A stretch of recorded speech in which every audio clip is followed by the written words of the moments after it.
when you actually see people that are addressing the substance of the issue. Well, it's interesting when you do have at least one person being allowed to speak versus another person who's demagoguing or not telling the truth, it's amazing how clear it gets. The problem is you got about a 10 to 100 to 1 ratio, or at least a 3 to 1 ratio oftentimes on shows, television shows and radio programs of the left, that you will not have the other side represented because they'll be drowned out. And the sophists, the people demonizing, not telling the truth, are going to overwhelm them. You won't be able to hear the point of view. There's also the idea of just silencing Christians, silencing the conservative point of view.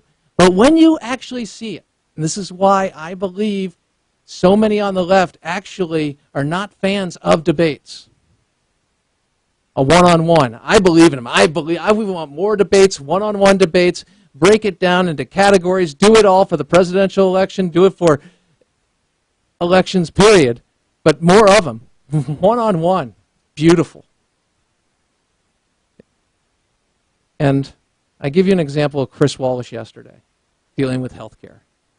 And let's put up those statistics again, he says, just in case you didn't see them, because they are quite remarkable about the people who are losing their health insurance, not gaining it.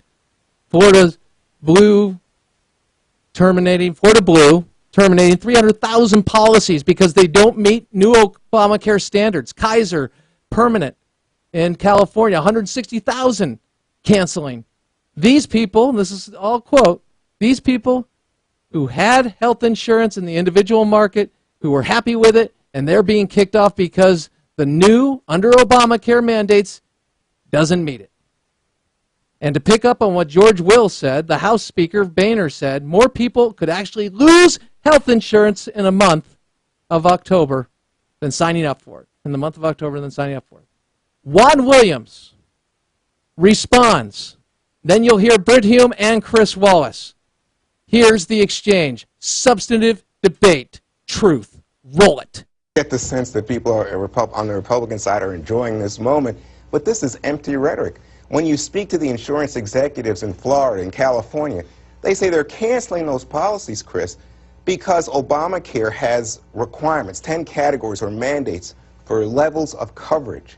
The current policies don't meet them, so they have to cancel them. I understand. But they are extending offers to the very people who are losing them for better packages at lower costs with more benefits. No, that's not true. It is not. It is true. No, and let me just tell you something else that you said. You said, oh, but January 1, these people lose their coverage.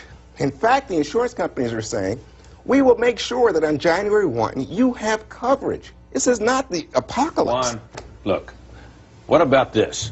The president promised explicitly, we heard it on this program, if you like the coverage you have now, you can keep it, period. Yes. These hundreds of thousands of people evidently liked the policies they had because they kept paying for them. They're now being told they can't have those policies anymore, that they must have policies that involve coverage for things they may feel they don't need. They're going to get better coverage, Britt, at potentially lower costs. Whose idea of better coverage? Their idea or the government's? Once they're offered it, it may be their idea. Right now, all the insurance company is saying is, we don't meet the requirements under Obamacare, and we're going to offer you a better deal.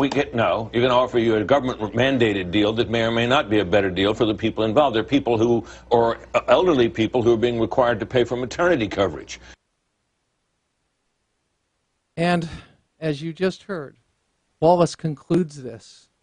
We have to end this segment. I just want to point to the fact we had a couple of weeks ago a letter from a 62-year-old couple who have their own business in Oregon under Obamacare. They're losing their policy. The new policy, the cheapest policy they've been offered, the deductible was going to be double to $5,000 a person. Visit to specialists. If one of them has to see a specialist, we're going up from $35 to a visit to $100 a visit. And their premiums are going up. So the idea that they're going down and getting more for less, you know what? There's no free lunch. Now, Chris Wallace is a great journalist, and I've said that when I disagree with his take on things or that I feel he's going one way or another. He's just a solid journalist. But think about this. The diversion in that debate was, oh no, they're actually getting an improved product, so it's better for them at higher cost, paying for things they don't want, mandated. So even if you follow the logic, oh, they're actually getting an improved product, they're losing their own, but they're going to get, well, one, as Chris Wallace pointed out, that's not true, Juan.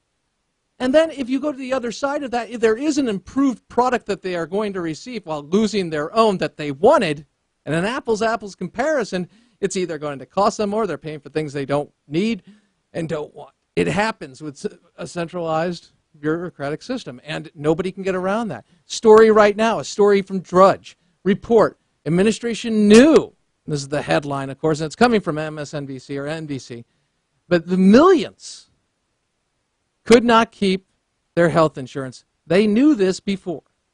That's coming from NBC News. I'm just reading the headline, but I told you about this earlier. I told you about how they knew the system was broken, but they didn't want to tell you about the prices. You see, substance to substance, you start breaking this down. If it's such a good idea, why couldn't they tell the truth about it? If it's so right, why do they have to play games? Why do they have to enforce it selectively? Why doesn't everybody equal under the law? And that's my point. Overall, when you boil down these issues, don't be a Republican, don't be a Democrat, don't be an independent or a party of any kind. Be someone who is seeking the truth and looking at it and boiling it. You can make your decisions, agree and disagree, wonderful, but don't make it on the bunny stew that we get daily. And that's what the conversation is. From the shutdown, distortion, and what actually was happening, to what we've seen in Obamacare, to what we have in Benghazi, to what we see in the IRS scandal. Nothing but truth. And an America without hyphens. AFR Talk.